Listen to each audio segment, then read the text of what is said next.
So now that I think I've covered everything that I want to cover uniform-wise, let's get into the actual field equipment and what exactly you're looking at right here, which is this massive mess. Now, the reason for that weird cut there is because I needed to grab these. This is my pair of Y-straps, the cursed Y-straps.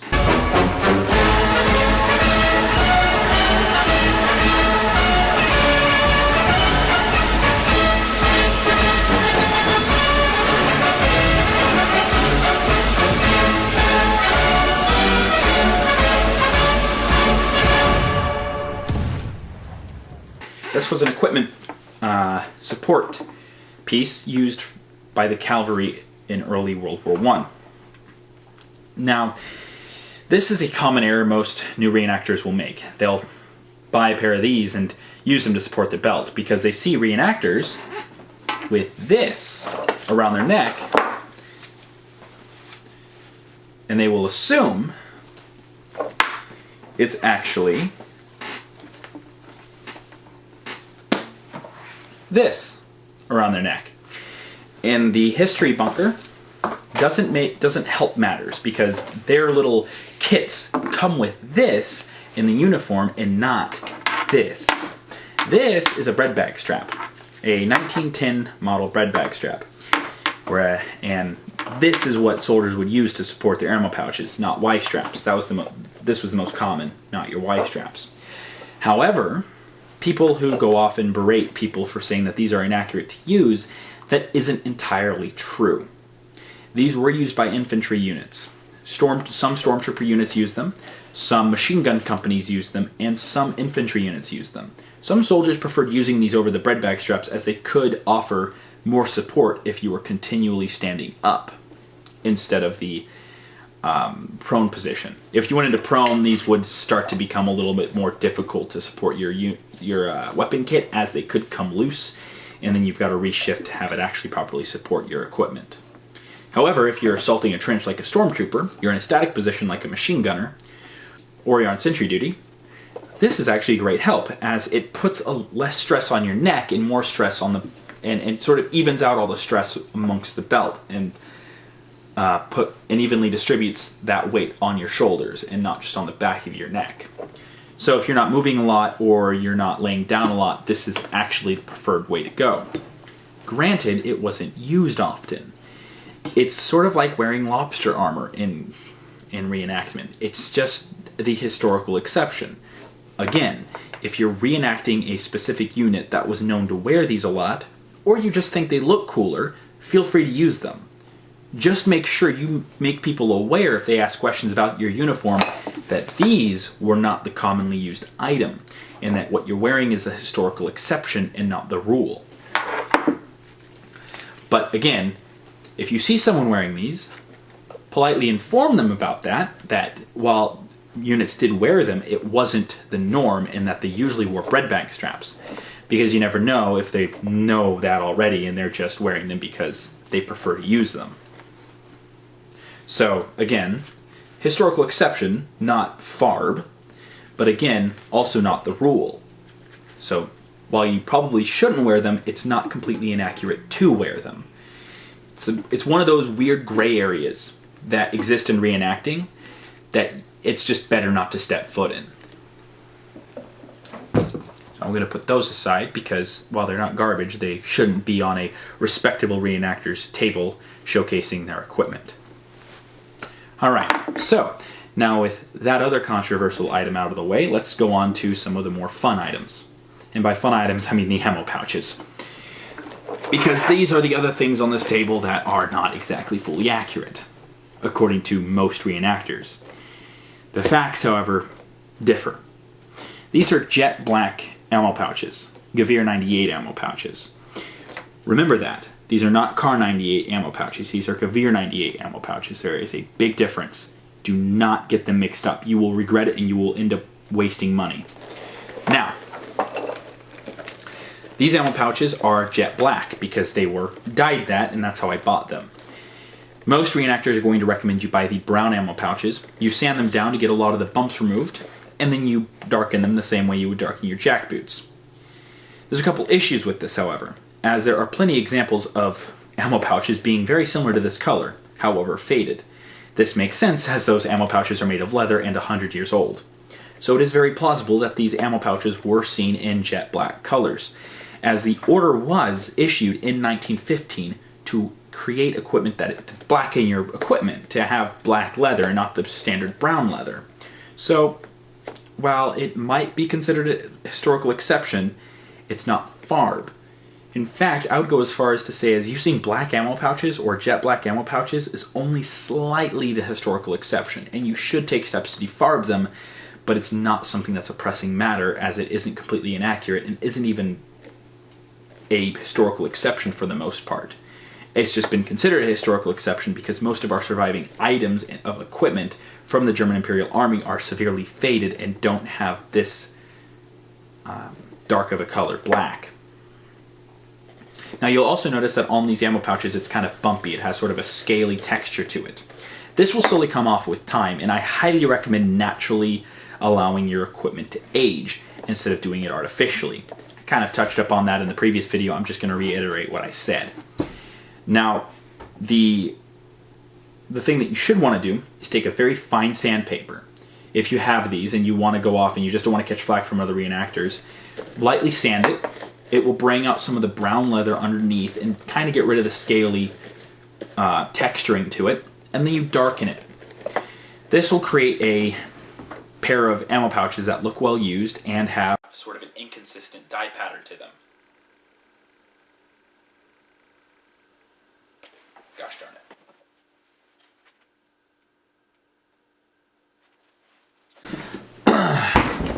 This will help your...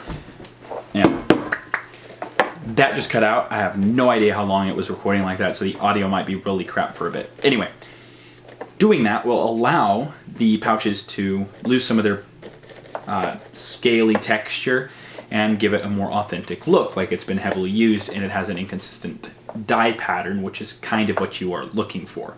Granted, leaving them jet black isn't completely terrible. It's just something you're going to catch a lot of flack for. Now the belt is a World War II German equipment belt. I'm working on getting it replaced. I did buy one belt to replace it and it ended up being too small. The sizing was wrong, so I'm still working on getting my belt replaced. The belt buckle is an M15 belt buckle. You might, if you're an experienced reenactor, you might look at that and go, well, it's not Feldgrau, it's just shiny silver. Why do you have it in the steel color? And the reason is because it's an authentic belt buckle. There's no residue of paint on it, and it was like this when I got it. And it obviously looks like it was never painted before in its entire life. And so I'm not going to add paint to it and ruin a historical item. This is how it was in the war, so this is how I'm going to wear it. It might be considered a historical exception, but it's a historical exception from a historical piece that exists, that is real. It's not, well, I saw that in a picture one time. That might have happened, or it was just Germans having a joke. This was obviously worn by a German soldier and was not painted. In fact, I've seen plenty of belt buckles that were not Feldgrau. Soldiers would paint them Feldgrau, or order them Feldgrau, as belt buckles were private purchase items, and they came in all types of manufactured formats and in all types of different shades of Feldgrau, and some of them weren't painted. It depended on what the soldier preferred. As while they were issued with the belt buckle, they could always replace it with a different one. There is different types of belt buckles depending on the German state you were a part of. Württemberg, Saxony, and Bavaria all had different types of belt buckles. This is a Prussian belt buckle design, as the 17th was part of the Prussian army, not the Saxon, Württemberg, or Bavarian. There was also the 1907 belt buckle, which was brass with a silver middle. And it was eventually replaced with this one, as this one was easier to manufacture and was a little bit more camouflaged than the brass and silver. However, the brass and silver one was used throughout the war, depending on the soldier. There was also a telegrapher's belt buckle, which was wider and had two loops that you would attach a spool of telephone wire to that allowed you to run it very quickly without too much awkward handling with your hands, and so you could just sort of walk along and spool it out. Now with this front section all taken care of, I'm gonna real quick jump to the back here. I have a 1907 model Feldflash. Now, it is often recommended that if you're doing anything after 1915 in terms of reenacting, you're going to want to buy one of these. You're going to want to buy yourself a M15 felt flask, which basically the difference is instead of a screw-on cap, it's going to have a cork in it. And they don't really make too many reproductions that I've seen. You're going to have to buy an authentic canister, canteen, and then you're going to have to buy a reproduction cork, and then a reproduction cover, and then a reproduction leather piece, and then put it all together. And I have an authentic one, a whole authentic set that I don't really use anymore because it's authentic and I got this instead. I'll still use it from time to time when I want to look a different way, but this one is more aesthetically appealing to me and is more useful in the field. And the aesthetic differences in terms of how they look is so minor, and the fact that these were used throughout the war until the end, and it's not a historical exception, just preference between what reenactors think is correct and not what is actually historically accurate, is sort of one of those common debates that occur. And in my opinion, it doesn't really matter which model you use. Unless your unit specifies it, or unless you've seen photographic evidence that one was more common than the other, depending on what impression you're trying to represent. Always represent what impression you're doing accurately, and don't try to make exceptions in that regard. I've done a lot of research on the 17th, and I have come to the conclusion that using this throughout until 1918 is not at all inaccurate. This right here is a standard cup that would clip on with the canteen. These are pretty easy to find. The canteen I got from Man the Line. This I got from eBay, I think from Lucky Line, which is Man the Line's eBay store. These pouches, by the way, I got from Epic Militaria. You can get the brown ones too, they're the same exact quality. And the belt I got from Epic Militaria as well. All the authentic pieces I got from either friends, antique stores, or eBay. The thing below it is a 1907 bread bag. These are very useful things. You can put basically whatever you want in these. And I prefer the 1907 because I'm not a fan of the Steingrau color. Like I said, it's just not appealing to me. I bought this from Epic Militaria. It's not very expensive, and I bought this strap from Soldier of Fortune. The thing right next to it is a M15 gummy mask bag, or the M15 gas mask bag. This one was used by the 17th until around mid-1917 in varying forms.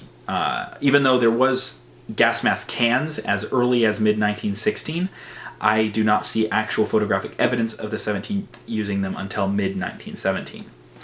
So I personally will use this instead of the cans, as it's not accurate for my regiment to use the gas mask cans until later war. Hence also why using this instead of the 1915 Feldflask is simply more accurate, as the 17th was not exactly the most well-kept regiment in terms of updated supplies.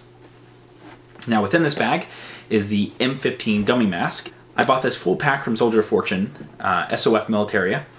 It's not bad for the price. I would highly recommend going to better websites if you want a fully accurate one. It's a little bit too big for me, and I have a very big face, so if it's too big for me, it's probably too big for about 90% of you people out there, and they only come in one size. So I'll put a link in the description to a much better place to actually find these and to get them. Moving on from that, we come to this gas mask canister. I use this for my late war impressions with the 17th. For example, Battle of Arras, the Second Brusilov Offensive, Operation Michael, and so on and so forth.